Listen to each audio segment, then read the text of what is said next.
ગુજરાતમાં સાબુ અને ડિટર્જન્ટ પાવડર બનાવતી આશરે 800થી 850 જેટલી મધ્યમ તેમજ લઘુ ઉદ્યોગ કક્ષાની સ્થાનિક ફેક્ટરીઓ આવેલી છે, જેની સાથે 25,000થી 30,000 શ્રમિક પરિવારોની રોજીરોટી જોડાયેલી છે. ગુજરાતમાં ડિટર્જન્ટ અને સાબુ ઉદ્યોગમાં એસિડ સ્લરીના કાચા માલના ભાવોમાં 300% સુધીનો તોતિંગ વધારો અને સર્જાયેલી કૃત્રિમ અછતને કારણે આ ઉદ્યોગ પર અસ્તિત્વનું સંકટ ઊભું થયું છે.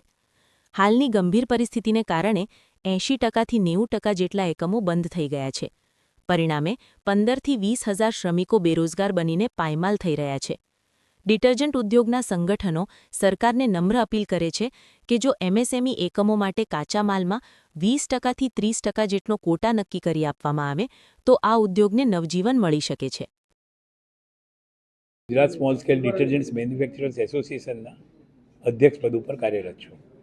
અમારી કેવળ રજૂઆત છે કે અમારી જે અત્યારે વેદના છે, ડિટર્જન્ટ ઉદ્યોગ સાથે સંકળાયેલા કાચા માલો 28મી ફેબ્રુઆરીની જેવી ઇઝરાયલ, ઈરાન અને અમેરિકા વચ્ચે વોર ચાલુ થઈ, રાતોરાત રો મટીરિયલ અદૃશ્ય થઈ ગયા અને ભાવોમાં 300%થી લઈને 60% સુધીનો વધારો થયો.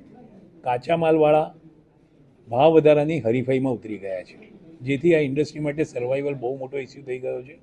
આજે 80થી 85% ઇન્ડસ્ટ્રી બંધ થઈ ગઈ છે, જેમાં આશરે 15થી 20,000 કારીગરો કામ કરતા હતા, બેરોજગાર થઈ ગયા છે. બીજી 15થી 20% જે ઇન્ડસ્ટ્રી ચાલી રહી છે, 50%ના રેટે જ ચાલી રહી છે, એ બી ટેમ્પરરી જ ચાલી શકશે એવી પરિસ્થિતિ છે. અમે લોકોએ એક જ વિકલ્પ અપનાવ્યો કે પહેલાં 10 રૂપિયામાં જે 200 ગ્રામનો સાબુ આપતા હતા, સાબુ એટલે ડિટર્જન્ટમાં પાવડર બી આવી ગયો, સાબુ બી આવી ગયો, લિક્વિડ બી આવી ગયું. અમારી પાસે બીજો કોઈ વિકલ્પ નહોતો કે એના વજન ઓછા કરીએ. વજન ઓછા કરવાથી અમારો જે બાયર છે એ અમારાથી નેગેટિવ થઈ ગયો છે કે જો મલ્ટીનેશનલ કંપનીઓ તમારું વજન ના ઘટાડતી હોય તો તમારે શા માટે કરવું પડે છે. મલ્ટીનેશનલ કંપનીને અત્યાર સુધી છેલ્લા 25 વર્ષથી અમને જે ભાવે રો મટીરિયલ મળતા હતા એની પેરિટીમાં જ રો મટીરિયલ મળી રહ્યા હતા. યુદ્ધ પછીની આ પરિસ્થિતિ બદલાઈ છે. એમના રો મટીરિયલના પ્રાઇસીસ એના જ રહ્યા છે, અમારા પ્રાઇસીસમાં મોટો હાઈક આવ્યો છે. એટલે ઇન્ડસ્ટ્રી માટે સર્વાઈવલ એક બહુ મોટો ઇસ્યુ છે. અમે તમારા માધ્યમથી આ અમારો મેસેજ લોકો સુધી પહોંચે, વાપરનાર સુધી પહોંચે અને સરકારશ્રી સુધી પહોંચે, એના માટે આજે પ્રેસ મીટ કરેલી છે. Thank you. હું Ramesh Sundesa, soap and detergent industries Gujarat એસોસિએશનના ચેરમેન પદે છું.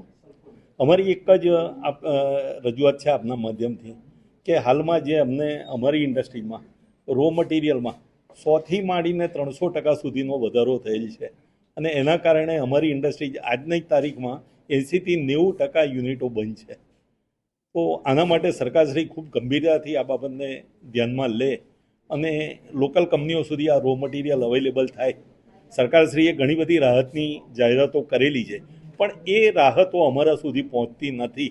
તો આ બાબતે સરકારશ્રી ખૂબ ધ્યાન દોરે અને આનું કદાચ આ મૂળ સુધી પહોંચે કે આ માલ ક્યાં જઈ રહ્યો છે અને આ માર્કેટની શું પરિસ્થિતિ છે.